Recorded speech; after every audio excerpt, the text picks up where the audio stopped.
So at this time we'll start the Majlis-e-Aza. For that I would like to request Brother Jafar Sayyid to please come forward and recite Salam and Marsiya. Please welcome him with the loud salawat. Salli ala Muhammad wa ali.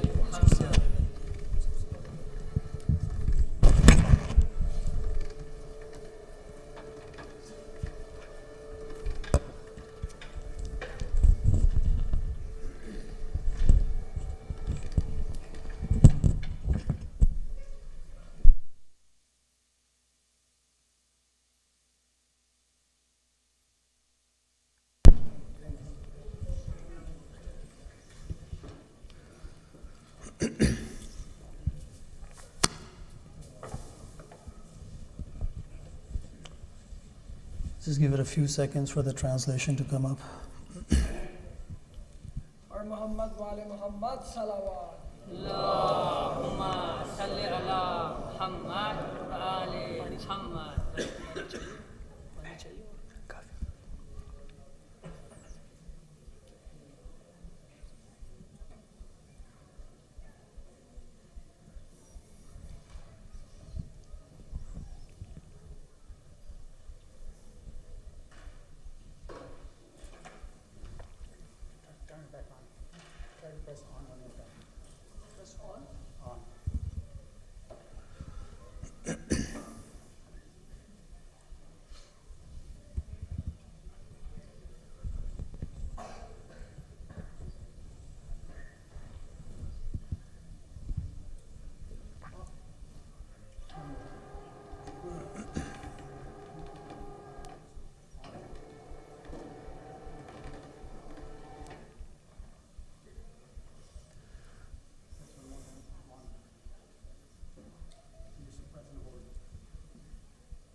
I wanted to wait because I had asked Safdar uncle, brother Safdar Astu, to do this translation last minute, and I don't want it to go to waste.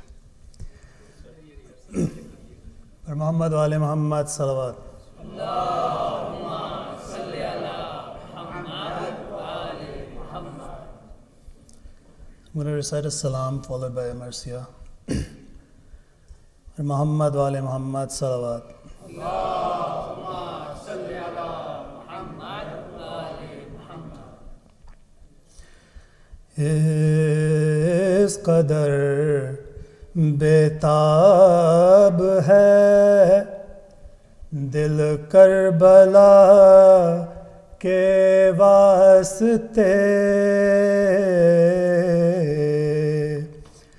اس قدر بیتاب ہے دل کربلا کے واسطے، ہاتھ اٹھے رہتے ہیں جب دیکھو دعا کے واسطے، اس قدر بیتاب ہے دل کربلا کے واسطے، ماں سوا عباس تک کہیے خدا کے واسطے، ماں سوا عباس تک کہیے خدا کے واسطے، کیا ٹھکانہ بھی کہیں کوئی وفا کے واسطے، اس قدر بیتاب ہے تاکہ مجلس میں حسین ابن علی کے نام پر تاکہ مجلس میں حسین ابن علی کے نام پر ساتھ لیتے جاؤ کچھ روزے جزا کے واسطے. اس قدر بیتاب ہے دل کربلا کے واسطے. الفت حیدر اگر ہے جرم تو اس جرم پر الفت حیدر اگر ہے جرم تو اس جرم پر گردن حاضر ہے صدیوں سے سزا کے واسطے. اس قدر بیتاب ہے 6 مہینے کا مجاہد لے کے آئے ہیں حسین. 6 مہینے کا مجاہد لے کے آئے ہیں حسین.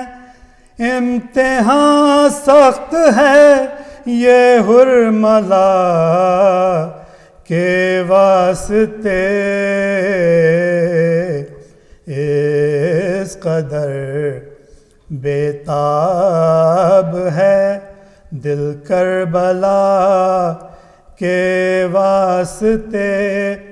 ہاتھ اٹھے رہتے ہیں جب دیکھو دعا کے واسطے. اس قدر بیتاب ہے. صلوات علی محمد.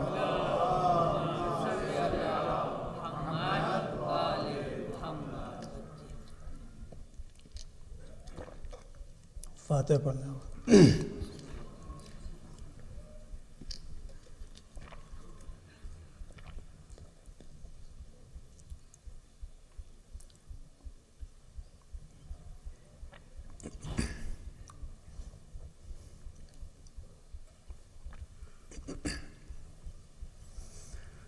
محمد وآل محمد صلوات.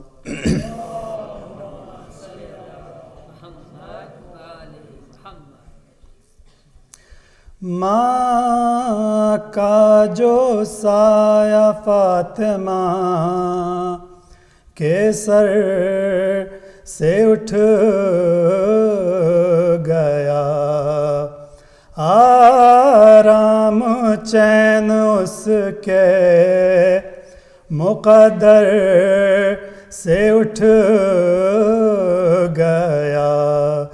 ماحول جو خوشی کا تھا وہ گھر سے اٹھ گیا.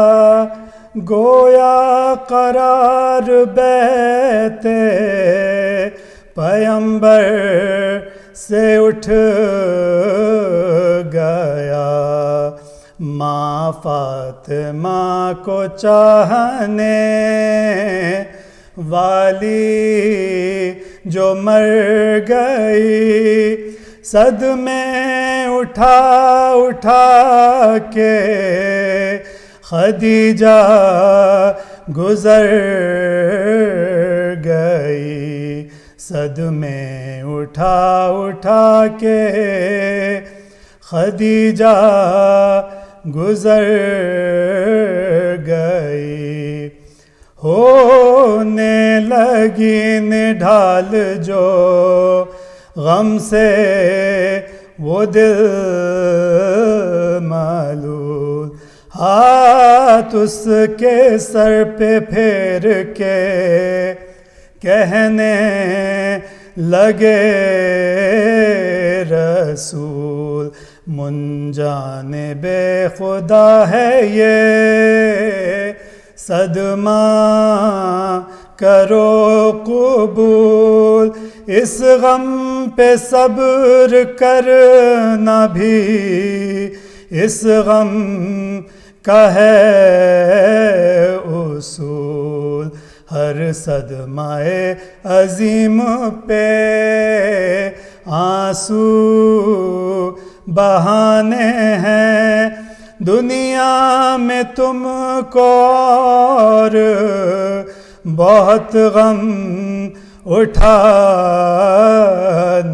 ہیں، دنیا میں تم کو اور بہت غم اٹھانے ہیں، طے ہو چکا جو غسل و کفن کا بھی مرحلہ، تیار ہو گیا جو جنازہ خدیجہ کا، بیٹی نے ماں کا آخری دیدار کر لیا، زہرا کا غم رسول سے دیکھا نہ جا سکا، فرت علم سے زہرا کی حالت بگڑ گئی، اس کم سنی میں ماں سے یہ بچی بچھڑ گئی، اس کم سنی میں ماں سے یہ بچی بچھڑ گئی، ماں کا جو سایہ فاطمہ، صلوات علی محمد و آل محمد. For Safdar uncles increase in tawfiqat, please recite another loud salawat. Muhammad wa ali Muhammad. At this time, I would like to request Hujjatul Islam Maulana Rizwan Rasturi please come forward and address the Majlis. Per Muhammad wa ali Muhammad salawat. Allahumma salli ala Muhammad wa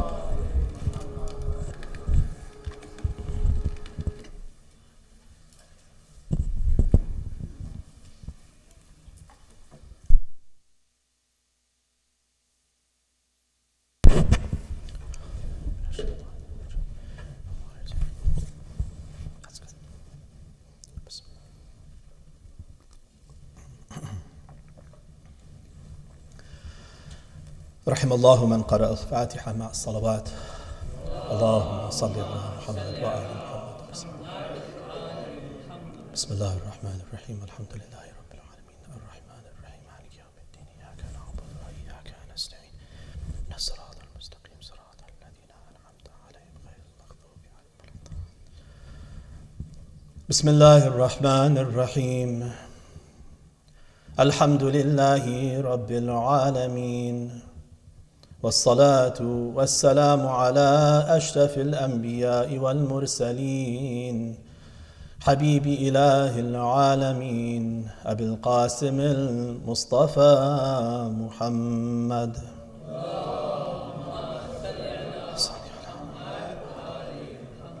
وعلى أهل بيته الطيبين الطاهرين، ولعنة الله على أعدائهم أعداء الله أجمعين. رب اشرح لي صدري ويسر لي أمري واحلل عقدة من لساني يفقه قولي.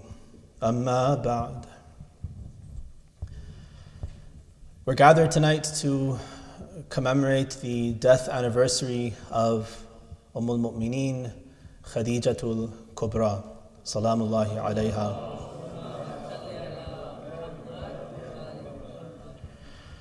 There are various reports about her death, but one of the ways that we have been able to time her death is through this designation of Amul Huzn.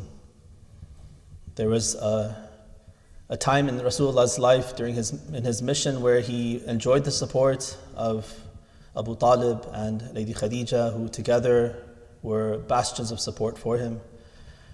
And Allah in His wisdom decided to take both of those sources of support from him in the same year.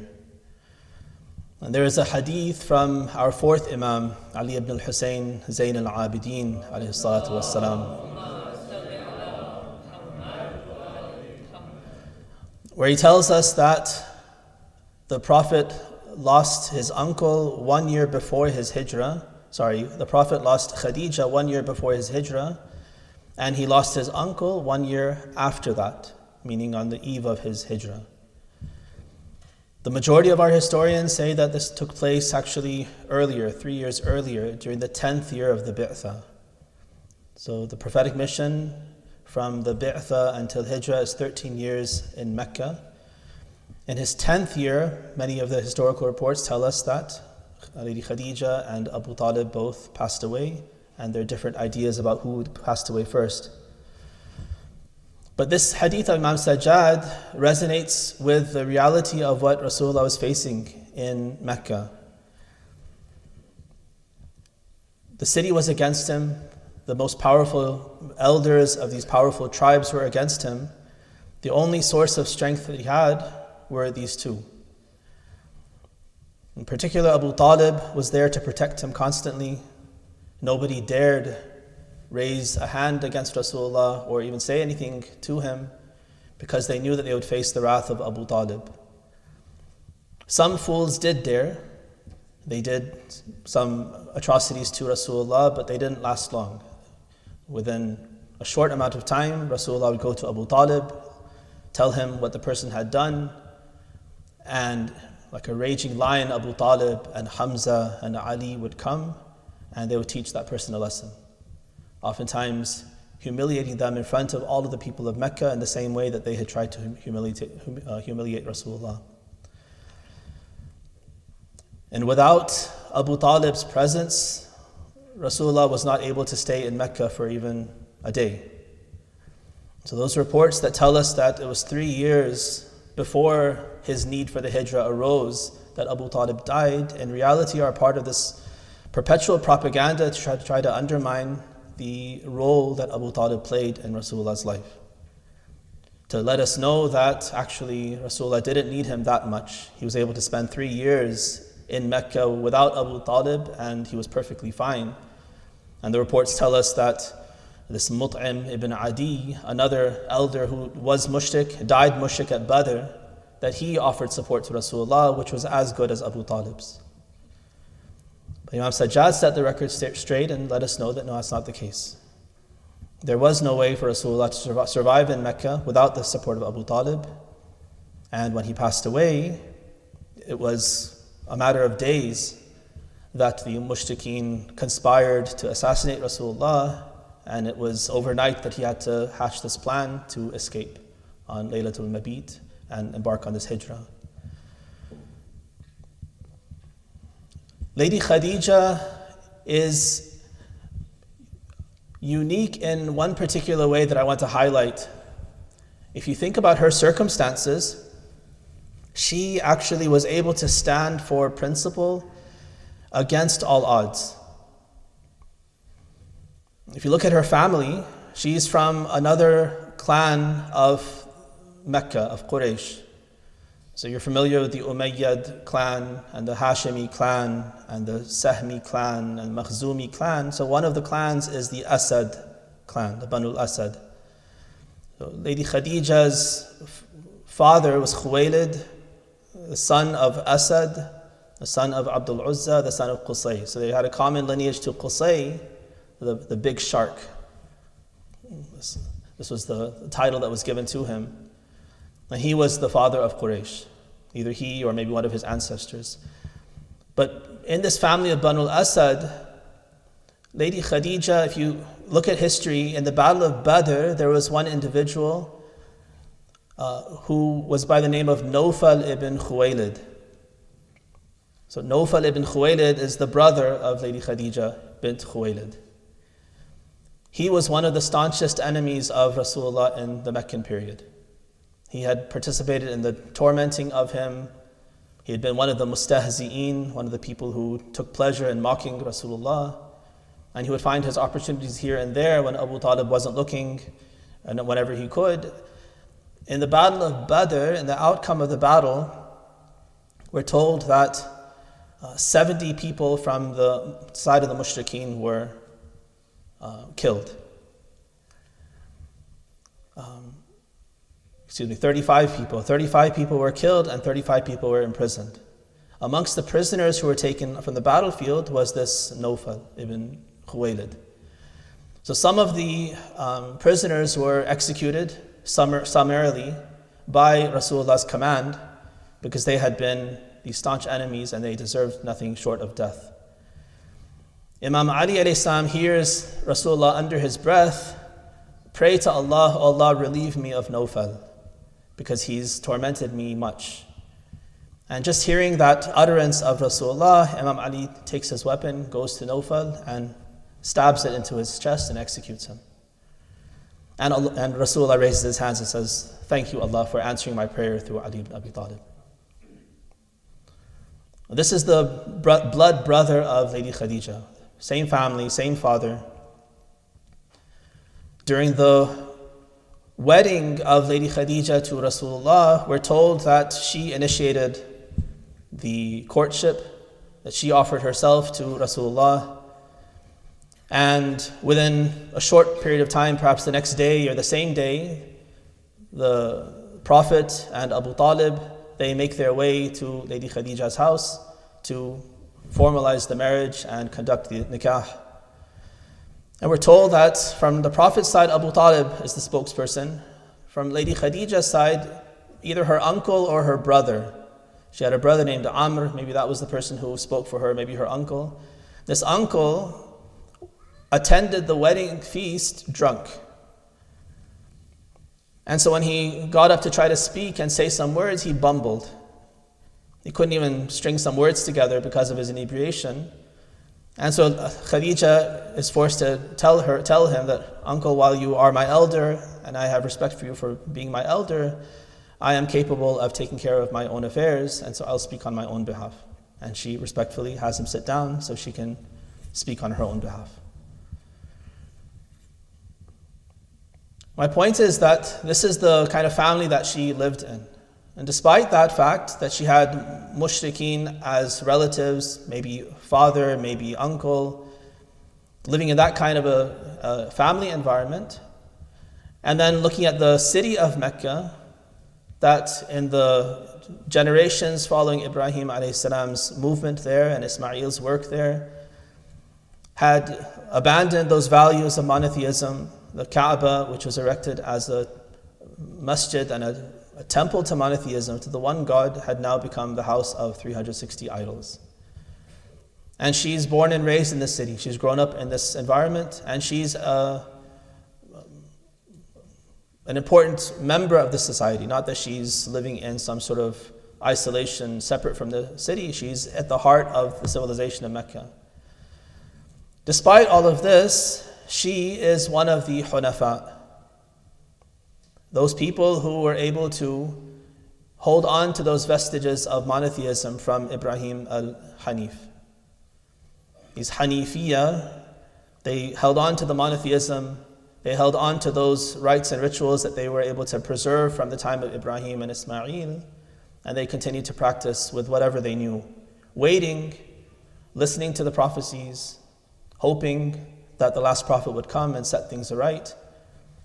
But like Abdul Muttalib, like Abu Talib, Khadija also was one of those few who was able to maintain that monotheism against all odds and against the currents of society. And then in terms of her character, she was a woman who was sought after for marriage. There are different reports. It seems like the report that our scholars tend to favor is that she was 40 years old when she finally married Rasulullah.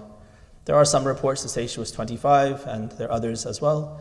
but it seems that 40 years is the accepted age that she married, which is unusual. It's unusual in our time, not so much, but it's still unusual. And that time it was very unusual. The reason why she delayed marriage was not because she was busy with her studies and busy with developing her career and these kinds of things. She was someone who was sought after, and she was also seeking a spouse. That was a normal part of life, and that was something that she valued. And she had been courted by all of the senior-most members of these tribes of Mecca. We're told that there wasn't a chieftain of these clans of Quraysh who hadn't come and sought her hand in marriage. But she was not looking for the kinds of things that they thought she would be looking for. They expected that she was like them. They were wealthy and powerful. They had huge clans at their beck and call. They had status. And they assumed that she also would want these kinds of things, and so they were puzzled. They would come, they would be rejected, and they would be puzzled why, one after the other, they were rejected. But the reality was that Lady Khadija, being a monotheist, being a worshipper of one God, being someone grounded in the teachings of Ibrahim a.s., she was looking for someone who would share those values with her. And Mecca, with all of its wealth and prosperity economically, was the capital of Jahiliyyah. That monotheism was absent from the hearts of most people. There were only a handful of these people who were Hanif, or Hunafa, and then some had ventured into Christianity, like her cousin Waraqat ibn Nawfal. So he was one of the people. Nawfal and Khuwaylid were brothers. So Waraqa and Khadija are first cousins. So Waraqat ibn Nawfal was one of the 3 or so people who had ventured into Christianity and started to follow that religion as an improvement over the shirk of Mecca. But she didn't find anyone. And she was waiting for someone of the kind of character that she wanted, and it was only when she found out about Muhammad ibn Abdullah that she finally found someone like that.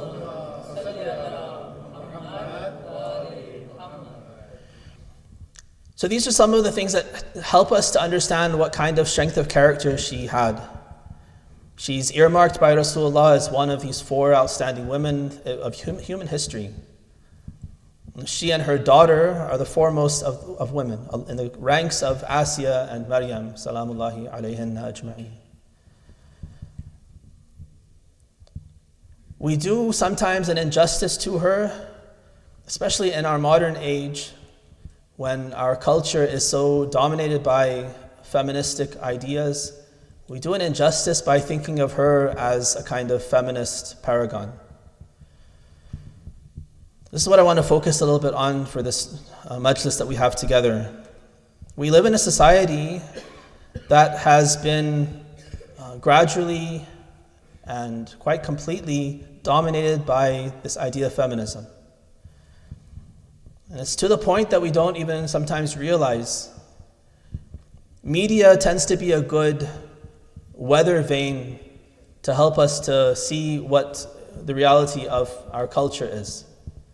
Not as an ideal, not as an aspiration, but as an indicator that you see what kinds of things are in media, whether it be films and TV or popular novels.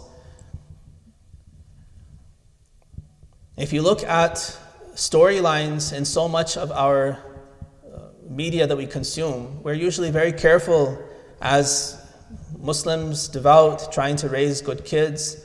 We're usually very careful with regard to certain kinds of moral vice, the obvious things. Inappropriate relationships, inappropriate dressing, inappropriate language. Those things that are obvious, we try to filter out. We try to steer our kids away from that, or we forbid it outright. And we try to keep those things out of our household to the extent that we can. But sometimes there are less obvious ideas that are there in films and books and storylines that don't raise red flags as readily for us, but they're nonetheless very dangerous. And if we're not careful, then those ideas will creep into our way of thinking and our children's way of thinking as well. I'll give you a couple of examples from storylines, without mentioning any particular plot line, but it's a common theme that you'll find in popular stories now.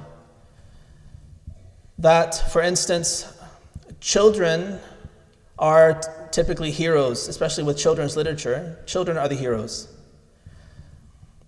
which you might say is inspiring, it motivates our kids to also be like those heroes. But the problem is that the cost of having those children as heroes in these storylines is that adults are portrayed as fools. It's always the older people, the gray-haired professor, the gray-haired, this or that, who is incompetent, who's a fool, who's a person of the past, who doesn't understand the problems that are being faced now, doesn't have any solutions. And it's always the precocious child who knows much better and who's able to have the courage to deal with the problem, the wisdom to deal with the problem, the cleverness to find the solution. And this happens in story after story, in movie after movie. It doesn't raise those red flags. We think it's cute. We think it's, our kids get excited. It seems like it's a benign type of an idea, but what's happening is that it's inculcating in us and in those who are impressionable among us with this value, which is an anti-Islamic value, that the elderly are disposable, they're fools, they have no wisdom, and if they do have, it's old and it's dated and it's not relevant to now. You can throw out the old, abandon the elderly and their values, parents are cowards, this and that, fools, and do what you think. Follow your heart. Use your own intelligence, use yourself and your peers. You're the ones that are going to figure out the solutions for your problems. You have nothing to do with the people older than you. And that's a terrible message to grow up with. And the more you read it, every storyline has the same message, then that becomes part of your worldview as well, whether you realize it or not.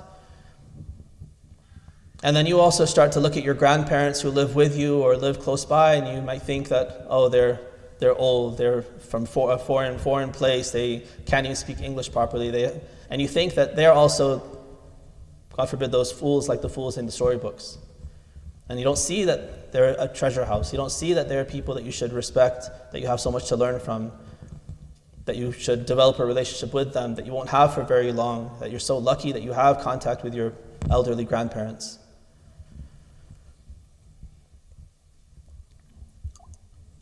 In another strain, one of the common themes that we see in these storylines is a female protagonist. It's the young girl who's the one who, against all odds, is braver than everyone, smarter than everyone. People say she can't do it, and she goes against all odds, and she's able to go against the world, and she succeeds. Again, it seems at face value that that's a good message. We want our girls to also be strong. We want our girls to be brave in the face of challenges and difficulty.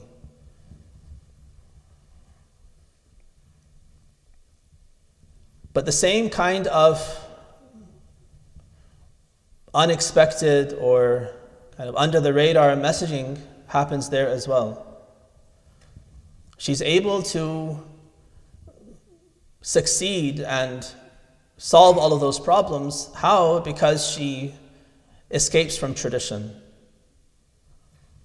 Her parents, her culture, her tradition, and culture that includes religion as well, all of that is restrictive, all of that is old-fashioned, suppresses women, sidelines women. And so the way to succeed is to run away, to undermine that culture, to undermine her parents, and follow her own selfish desires. Whatever she wants to do, that's the only thing that matters, and nothing else in that background of hers matters at all. Yes, there are so many cultures of the world that are unjust, that do ridiculous injustices to different members of their own community or others. Women, oftentimes in these traditional communities, these Jahili cultures, they are victims of this severe injustice. That is true. And this message might resonate better with somebody who's not Muslim but who belongs to those cultures, and they're the best that they can do is escape from that culture, and so this resonates with them. But for us as Muslims, this is a very harmful message for our young girls, and even for our young boys. Because now they're absorbing the idea that family is backwards, Islamic teachings are backwards. Any part of Islam that speaks about a difference between men and women and the roles they play and the qualities that they have and the ideals for each one, these are all oppressive. These are a relic of the past. But there's absolutely no difference between a girl and a boy and a man and a woman in any meaningful way. And so any difference that's there in religion or culture, these kinds of things, is wrong. And we have to abandon all of that, and any religion that's espousing that or sticking too firmly with that has to be left behind as well. And if I, as a girl, want to succeed, I need to go out on my own. Leave my family behind because there are chains that are shackling me. Leave Islam behind because the chain that's shackling me. Find mentors outside. Oftentimes, one of the underlying messages of these stories is find love. And that love is this romantic, love at first sight kind of a love that's based on nothing but attraction in a physical sense, with no sense of propriety, no sense of values, no sense of what's going to lead to happiness in dunya and akhirah. And so these kinds of messages are constantly fed to us, and whether we realize it or not, we start to absorb it.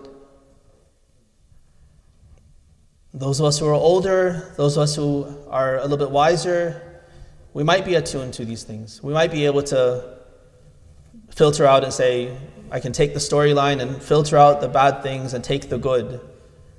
But that's a very difficult thing when you go down to a less mature mind, especially when the package is beautiful, the presentation is excellent, and then peers also resonate, the same ideas resonate amongst your peers. There's peer pressure, societal pressure. It becomes the norm of society that this film and this book and these things are what everyone's looking at and everyone's reading, everyone's talking about. It's the latest trend. And so it's very easy to get sucked into that, and like it or not, it becomes part of your way of thinking. One example, I think, of how those ideas have come into our minds unwittingly is how we sometimes look at a personality like Lady Khadija al-Kubra. So we're very quick sometimes to put her up on a pedestal as a paragon of somebody who rebelled against society. Yes, she did. In ways, she, as I just mentioned, she was able to leave off those aspects of her society that were ungodly, that were jahili, and look for truth and stick with truth against all odds. But it's in that kind of a dynamic where her society and her family are these kinds of evil people and jahili people that becomes a virtue, to be able to either leave them or in the sense of be able to go against the grain and make a good judgment, to come towards God when everyone else is going away from God. To look for a match like Rasulullah when he is, by all their calculations, he's not a very good match. And there's so many others who have more money, higher status, this and that. They make sense according to Jahili standards more.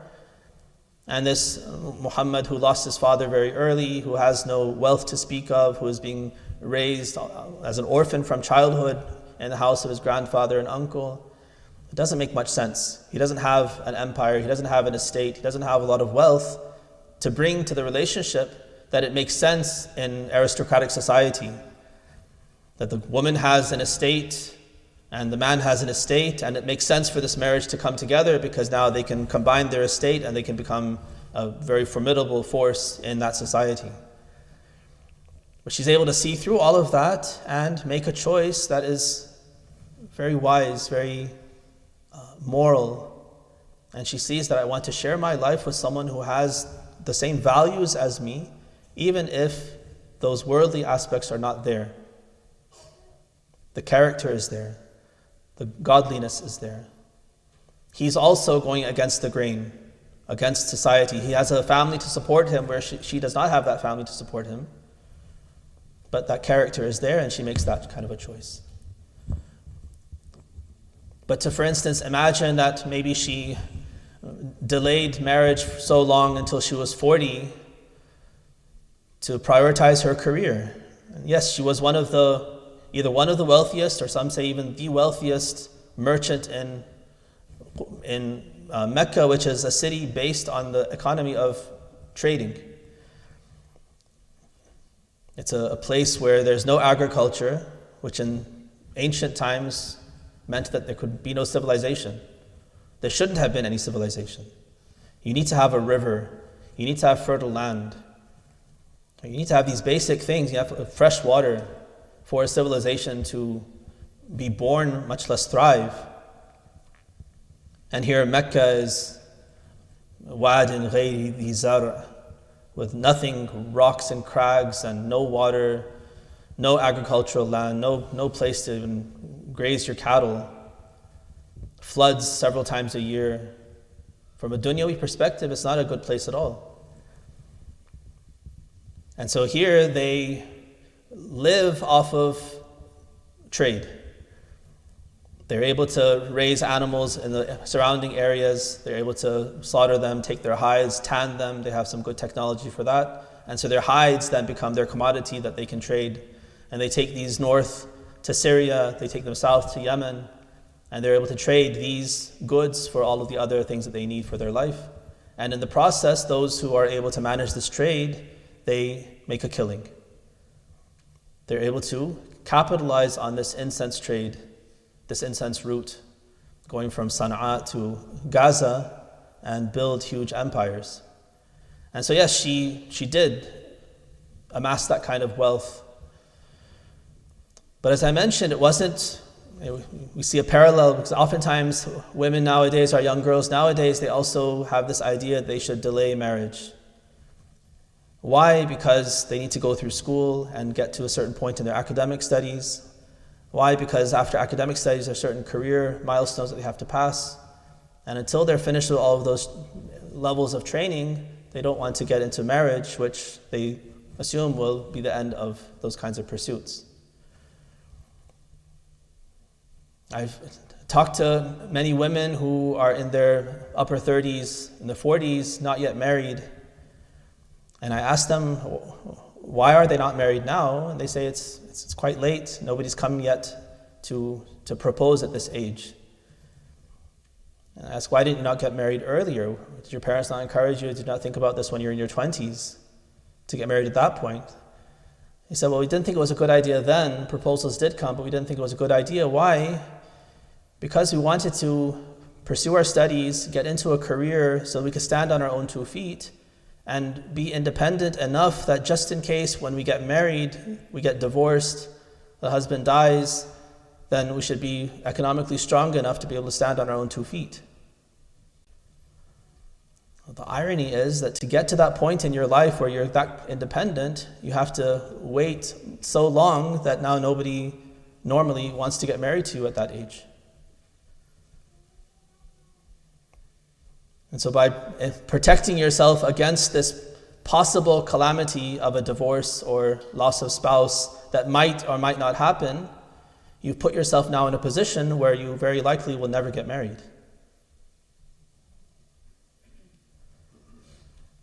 That's a miscalculation.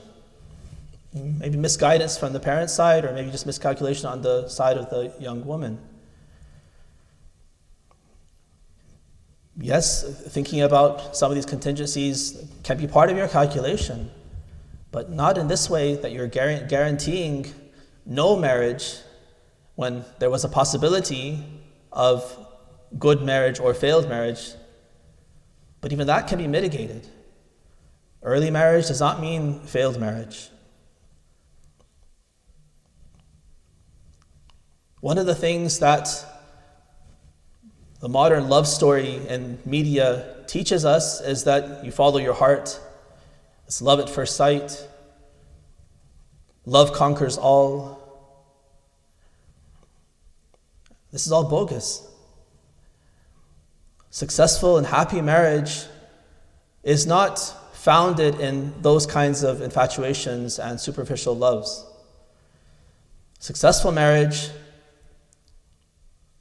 is nurtured and cultivated first and foremost by good selection, with the guidance of people who know better, like parents, like elders, like community leaders.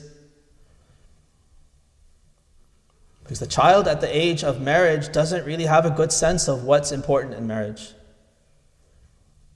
Look at the ads that you see on matching sites and these kinds of things. The kinds of things that people put to introduce themselves are very superficial.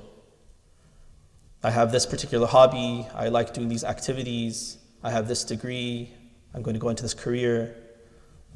That introduces me, and who am I looking for? I'm looking for someone who has similar hobbies, that I can have a good conversation with. Like also superficial things. I want someone who's at least at this level of education. But even if you have all of those ingredients in place between me and her, you're no better off with a successful marriage in terms of success of that marriage than you would be if you just flipped coins. The things that are meaningful, that will actually bring happiness, are things that the child often doesn't know. The young adult doesn't often know what kinds of things they should look for in marriage. And it's up to wise parents, it's up to community elders, people that the child has grown up looking up to, grown up respecting, grown up seeing that they model outstanding character individually, that they have been the team, part of the team of successful families, raising good kids. Those kinds of people now advise them and say, the kind of person you're looking for should have certain qualities. It doesn't really matter at all what the education level is, what the career is, what these kinds of things are. These are superficial. Prioritize certain other things. Deen, values, goals in life. What does a successful life look like to the person? That will give you a good indication. If they have siblings, if they have parents, if they have family, what kind of a family is this? What kind of siblings are there? If they have older siblings who have already raised kids, what kind of families are they raising? That'll give you a great indication of what kind of person you're looking into marrying. We're advised in one hadith that when you want to marry someone, look to the uncle of the person, not the uncle, but the brother of the person you want to marry. So a girl, for instance, look to your future potential child's maternal uncle. And through his character, you can know something very useful about the girl's character. So I won't go through all the details of what to look for, but my point is that there are so many more important things to look for, so many better indicators of successful marriage that are most often overlooked, and superficial things are prioritized, and then everything else is fudged. We've already fallen in love, we've already decided that we want to get married, and now we have to kind of back into everything else and make those other things work somehow in the mind of the parents and everyone, because we've prioritized that we've had this interaction, we've already been attracted to each other, we already have decided to get married, now we'll try to make the rest of it work out. Whereas a successful marriage, you match based on core values, core principles, goals in life, those important things. And then if you are on the same page with that, then there's a very good chance that you can develop a friendship and then a love within the context of marriage. And then through that work and nurturing, love will come as well. So when I discounted love It was that romantic notion of love at first sight, those kinds of things, not the real grounded love that should be nurtured in a successful marriage.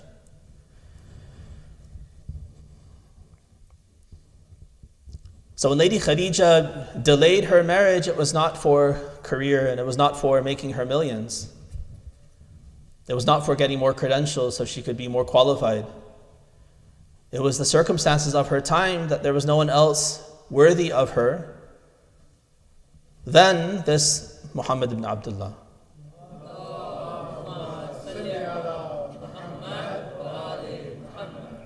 And for whatever reason, she had to wait for him to get to a certain age, for circumstances to be such, for them to meet, for them to have some interactions so they could know each other at this kind of core level and see each other's character, see how trustworthy he is, how pious she is. So whatever happened, but it happened at a certain time when Rasulullah was about 25, she was about 40, and finally she was able to get into this marriage. So the point for this part of the talk is that we shouldn't take these ideals of modern life and impose them on her and say that, see, she also delayed her marriage until she was very old. So then it's perfectly fine for our young people to also delay marriage and wait until they're in their 30s and 40s, until they're well established in their life, then they can look to marriage. When that's not the case, that she's not a paragon for that. Right? That wasn't the basis of her delay in marriage. It was another circumstance that you and I may not share. We're blessed with a community that's a healthy community with many families that are like-minded, with many candidates for our children to find spouses amongst themselves or with other communities and other relatives and so forth and other places. Recite salawat ala Muhammad wa ali Muhammad.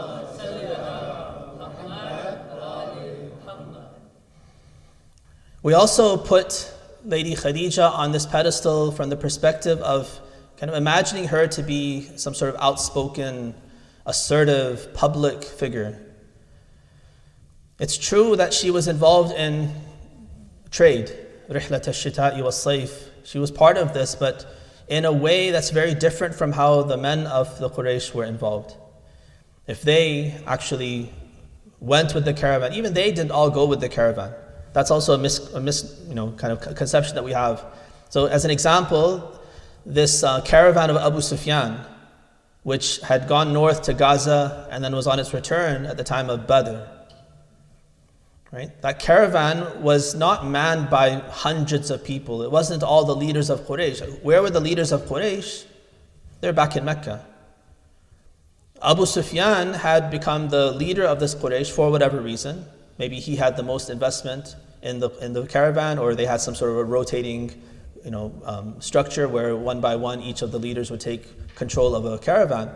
But it's basically Abu Sufyan with a handful of younger people who were there to really manage the trade, because they had become used to this security that they enjoyed on their trade route.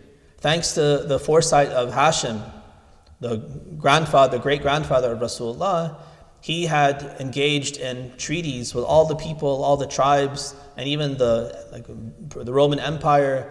He had engaged with all of these entities in treaties to ensure that the trade route would be safe, and that all of the territories that were along the trade route, he had treaties with each of those people.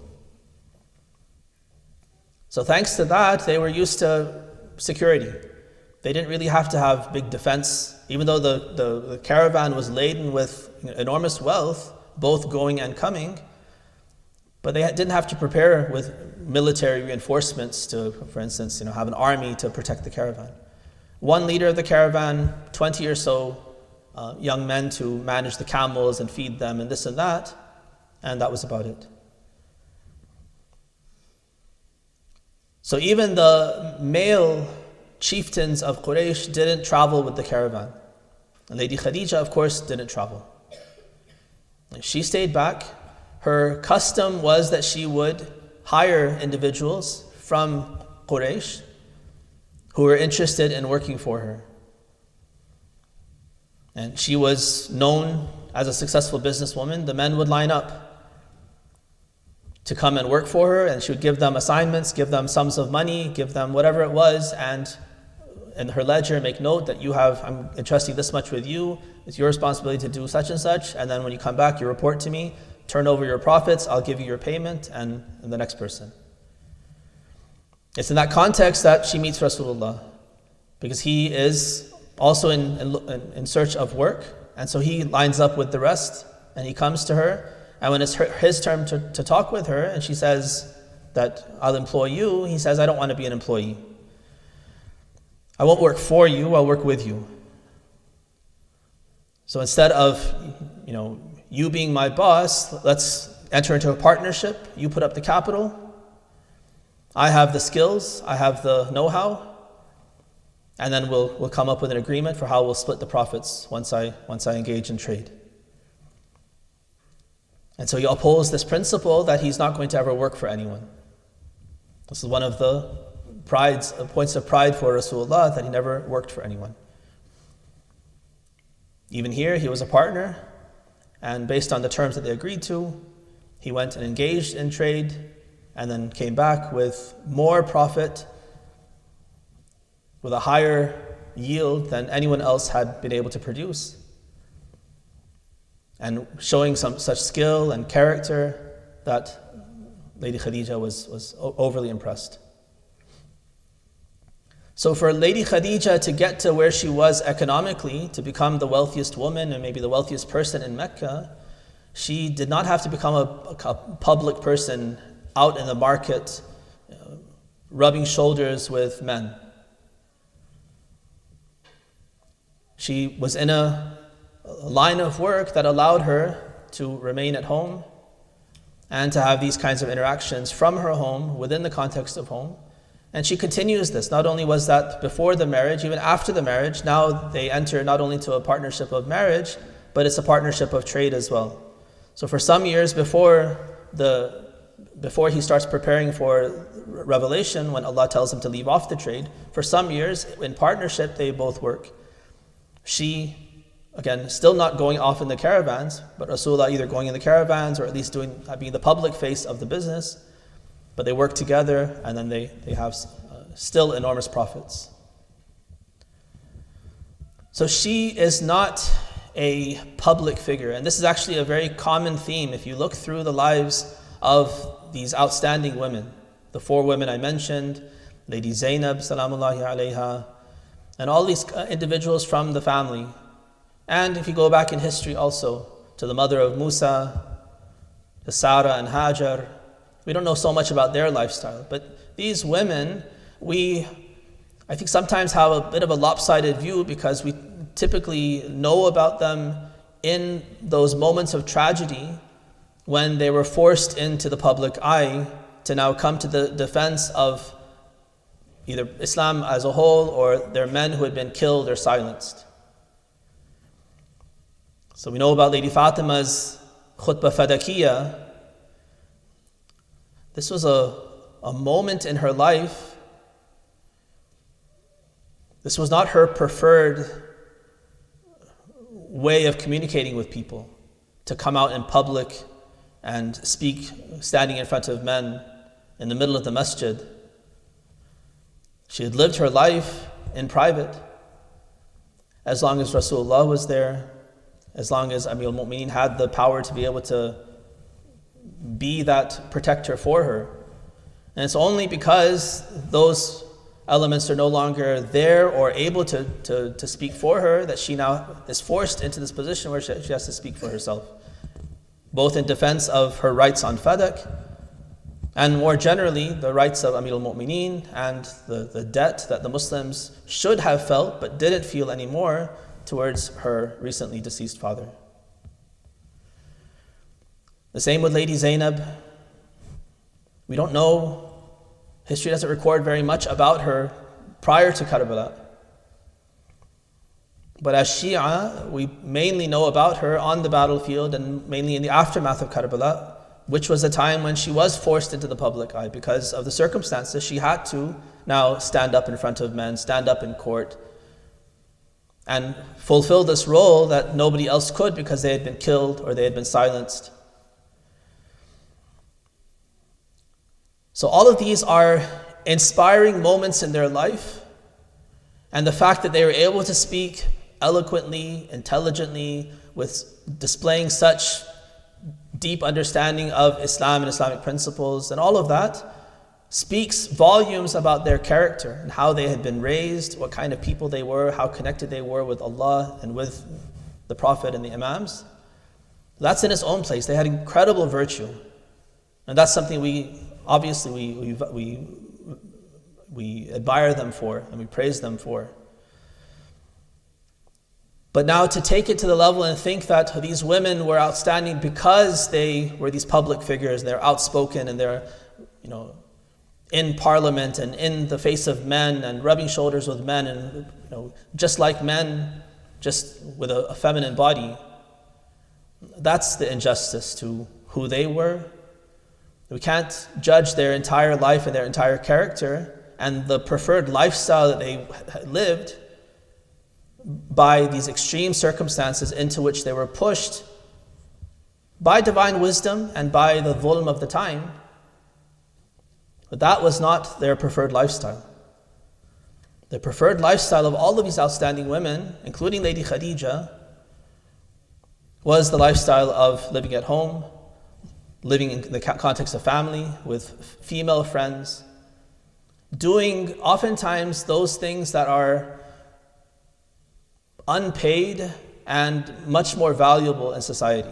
So one of the, troubles that we have sometimes with this kind of a conception, if we think that the ideal that Islam is putting forward is this kind of a difference between the roles of men and women, immediately comes to mind that then women are kind of useless. They're not supposed to do anything. That's not the natural conclusion of this ideal. The way Islam has structured, Allah has structured kind of the layout of family and the roles of men and women, Allah has put all of the burden for all of the financial well-being of the family squarely on the shoulders of the husband, of the man.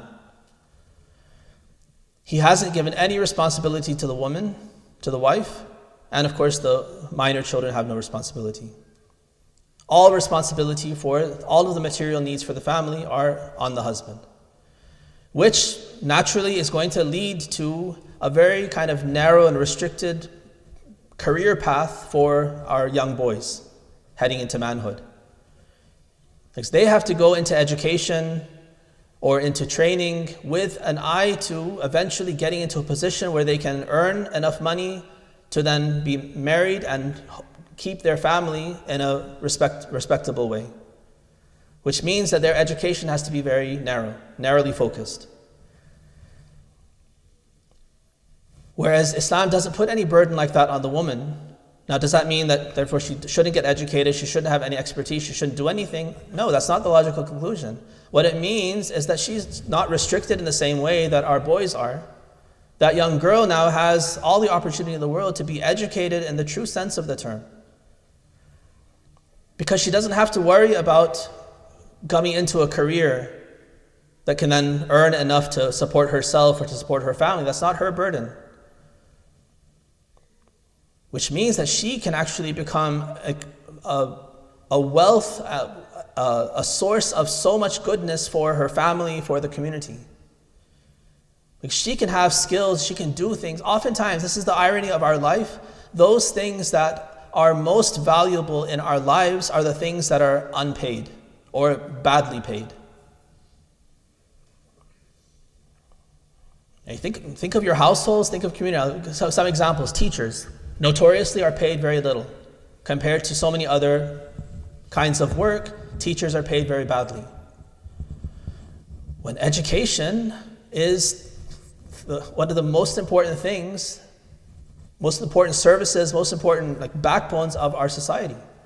To the extent that we have good teachers, our children are going to be educated well, and then they can find success later on based on that education that they've been exposed to through those teachers.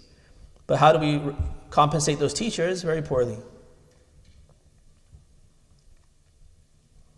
In the family, I'm sure this resonates with many of you. What brings that family together? Oftentimes it's food. Like food tends to be a very essential part to our culture, to the family life as well. And so you might think that, well, if whoever's job it is to cook food, that's drudgery, that's, it's meaningless work, it's not even paid, it's not even valuable. But at the end of the day, whose role is more meaningful for the family? The role of the one who goes out and earns the money to be able to buy the food?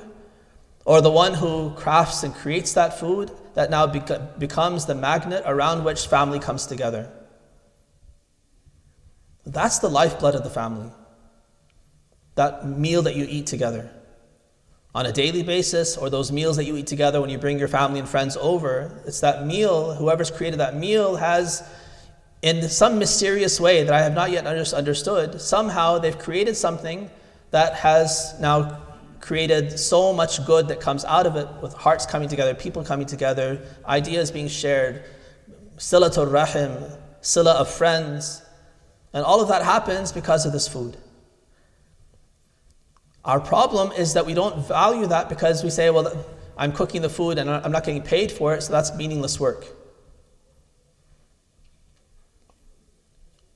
If we change our perspective and see the reality of it, realize that that's the most important thing. Going out and getting a paycheck, working and getting a paycheck, that doesn't lead to this kind of vibrancy in the house. Even if you have less, but someone's able to resourcefully create a meal that's simple, but with that kind of spirit, it still brings the family together. That's just one little example of food. Many of you will probably resonate with this as well, that oftentimes, I think this is the case in many of our families, when the mother, who is that backbone of the family, when she's sick or she's out of the picture, the household seems dead. It's lifeless. She's the one who's at the bustling center. She's that kind of battery pack at the center that's charging the whole household. She's the one who's able to bring everyone together, to create that mood, create that love, create that atmosphere that makes your household, makes your home what it is. And when she's sick in bed and she can't do anything, then all of a sudden it seems like the blood has drained from the family. Nothing's happening, everyone's kind of on their own and scattered. It's like you're wandering for 40 years like the Jews in the desert, waiting for her to come back, because when she comes back, then the rawnaq comes back, that life comes back to the household. So our problem is we don't value that role. If we valued that role, if we realize how vital it is to our success and our happiness, in our families, in our communities, then a woman would not feel like Islam is telling me I don't have to have a career. If I choose not to have a career, then what? I'm useless. There's nothing for me to do. There's no value in anything in my life if I'm not earning. My value is tied to how much I can bring in. The problem is that that's the wrong metric. Even as a husband who's earning, that's not my value. My value is not in how much I can bring in. There's so much more to me than that. That is an important duty that I have to fulfill for my household. But there are other aspects. But I'm limited. I'm constrained because I do have to spend a certain amount of time and effort and energy earning. And so there's less that I can do of those meaningful things besides earning. Our men tend to have less of these hobbies and less of these other kind of meaningful activities that they can do. They can volunteer less sometimes at the masjid because they don't have as much time. The women are more available, have more of these skills, and are able to fulfill all these things to bring life to family, community, and all of these different aspects of our life. And that is actually the lifeblood. All right, so by Islam telling us that the woman doesn't have the burden of earning, yes, she can. That means that she doesn't have to, she has no obligation to have a career and to earn for the family, but she has the ability to choose to do that if she wants to. But there are going to be costs. If both parents are earning, if both parents are working full-time jobs, then there are going to be costs to the quality of life for the family, to the amount that you can contribute to the community. In terms of, you might be able to contribute money, but in terms of time and those meaningful things, it's going to be less. So those are choices that you can make, but if we're talking about the ideal and what Islam is putting down for us, it's something very beautiful. Recite with salawat ala Muhammad wa ali Muhammad.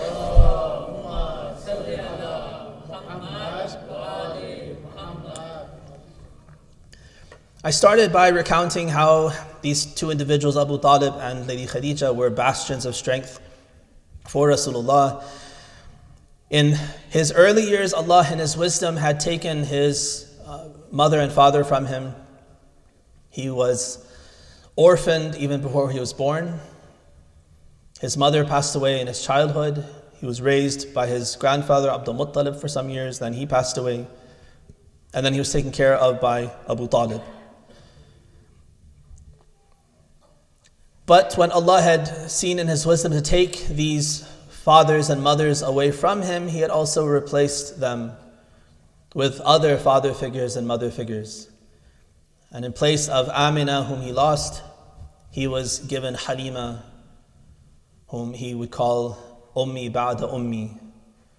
After my mother, she's my mother. And he would honor her until the end, even after her death. And Fatima bint Asad was a mother figure to him. She raised him. He's the one who buries her. And fathers as well. He never saw his father, never knew him. But he had characters like Abdul Muttalib and Abu Talib in his life who were incredible pillars of strength. Moral strength, bravery. They were epitomes of humanity that he was able to see as role models in his childhood.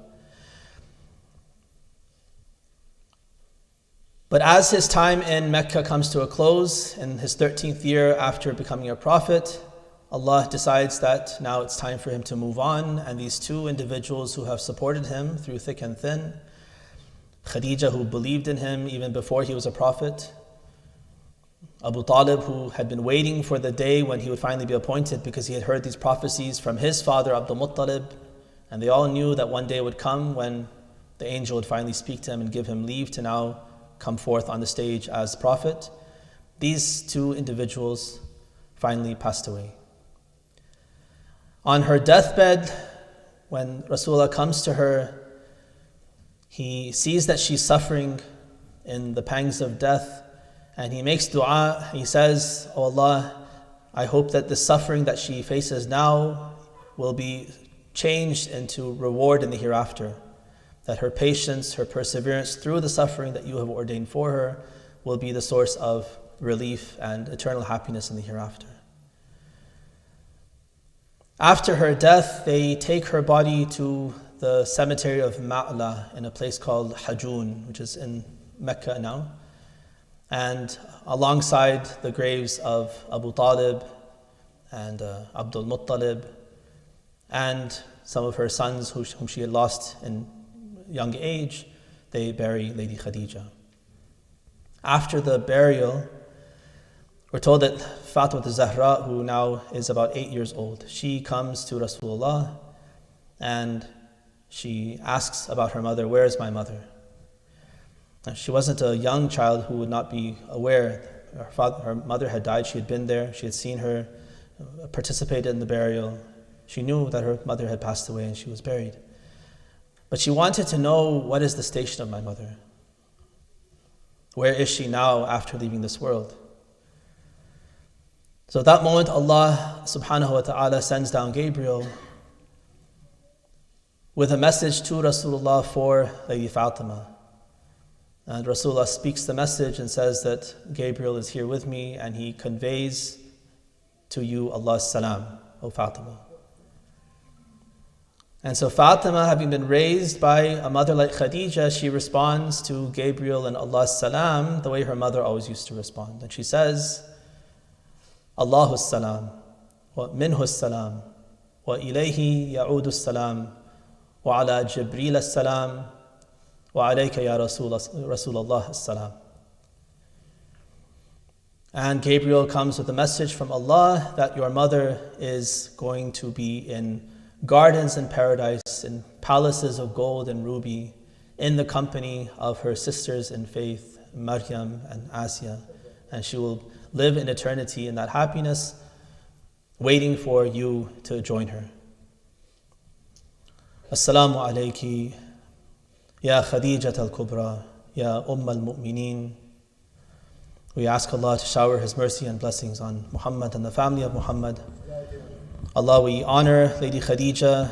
We recognize the incredible debt that we owe her.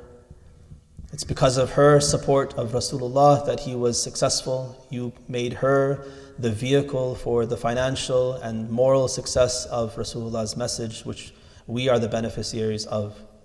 We thank you for guiding us to Islam. We ask you to keep us on the path of Islam and help us to learn from the role models that you have placed before us, our prophets and our imams, and these women like Khadija and her daughter Fatima and her granddaughter Zainab.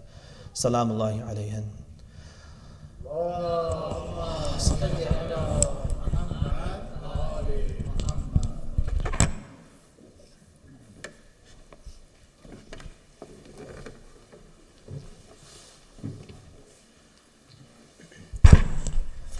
Let's turn to the Qibla and offer our ziyarah. Bismillahir Rahmanir Rahim. Allahumma anta as-salam wa minka as-salam wa ilayka ya'udu as-salam. Subhana rabbika rabbil izzati amma yasifun wa salamun ala al-mursaleen walhamdulillahi rabbil alameen. Assalamu alayka ya Rasulallah. السلام على الأئمة الهادين المهديين. السلام على جميع أنبياء الله ورسله وملائكته. السلام علينا وعلى عباد الله الصالحين. السلام على خديجة الكبرى. السلام على علي أمير المؤمنين. السلام على فاطمة الزهراء سيدة نساء العالمين. السلام على الحسن والحسين سيدي شباب أهل الجنة أجمعين. السلام على علي بن الحسين زين العابدين. السلام على محمد بن علي باقر علم النبيين. السلام على جعفر بن محمد الصادق. السلام على موسى بن جعفر الكاظم.